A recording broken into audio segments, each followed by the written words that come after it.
The table below shows the distribution of marks scored by 20 students in a test. Find the median mark.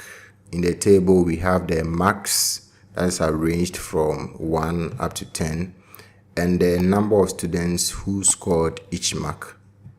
This is a multiple choice question, and so you solve the question, and after that you pick the correct option. We are going to use the information in the table to find the median mark. The median mark will occur at the middle of the distribution. So the mark that falls on the middle of the distribution will be the median mark. The total number of students who took the test was 20. So the middle of the distribution will be half of 20. Half of 20 is 1 divided by 2 times 20, and this will give us 10.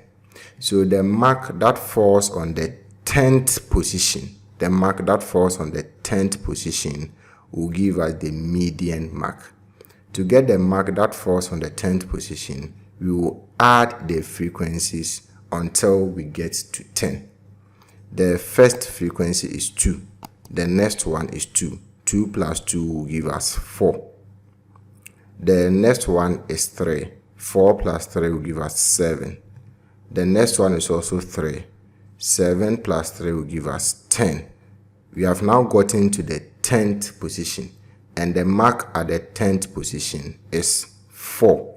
That means that 4 will be the mark at the middle of the distribution, and the mark at the middle of the distribution is the median mark. So the median mark for this distribution is 4. When we look through the options, we can see that the correct option is C, 4.0.